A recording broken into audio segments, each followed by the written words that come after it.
44-misolda AB'ning qiymati 15, AS'ning qiymatini 20 degan ekan, A'ning qiymatini so'rayapti ekan. Xo'sh, bet 15, bet 20 bo'ladigan bo'lsa, Pifagor teoremini emas qilib 15 ga 20 ni kvadratini, 15 kvadratiga 20 kvadratini qo'shadigan bo'lsak, 225 ga 400 qo'shsa 625. Bu 25 ning kvadrati ekan b'si. B'si 25 ga teng.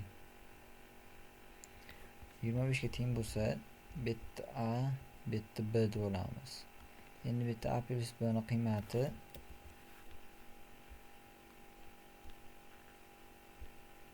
A plus B ning qiymati 25 ga teng bo'ladi. 25 ga teng bo'ladi. Endi bu A ni ildizoda A B deb oladigan bo'lsak,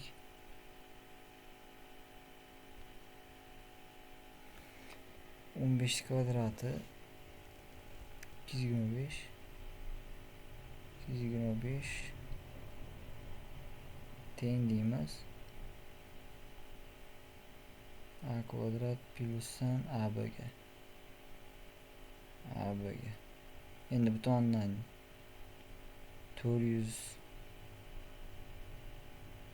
teng deymiz. B kvadrat plusdan AB ga.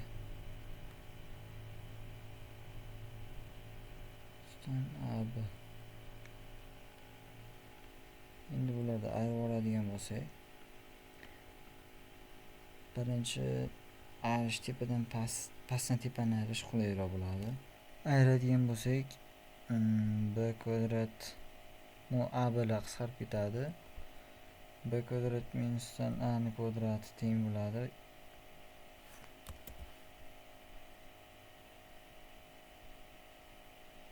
Kvadrati teng bo'ladi 175 ga.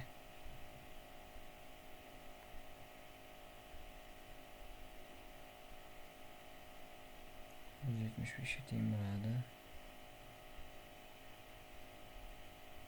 Bitta endi a kvadrat minusdan b kvadrat minusdan 175 ga teng bo'ladi. Bitta buni a minus b a plus b ga ajratib oladigan bo'lsak,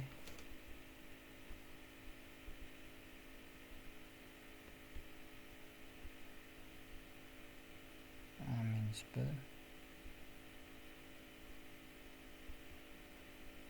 teng minusdan 175.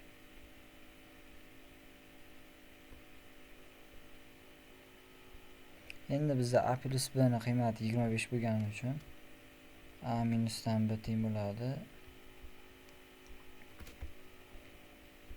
minusdan 175 taqsim 25. Buni qiymati 7 ga teng bo'ladi. Endi a plus b 25, a minusdan b teng 7. Minusdan 7. Sistema qilib qo'shadigan bo'lsak,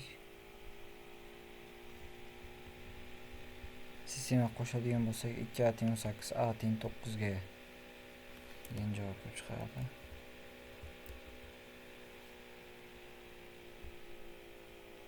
A ning qiymati 9 bo'lsa, endi bu yerda 9 a ni o'rniga 9 qo'yib topib olamiz. A ni tengni bag'iga olib olsak, minusdan 16, b teng 16 bo'lar ekan. 16 ga teng bo'lsa, endi bizda ildiz a b ni so'rayotganda, bu ildiz 9 dan 3 chiqadigan bo'lsa, ildiz 16 dan 4 yig'indisi ko'paytmasi 12 ni beradi.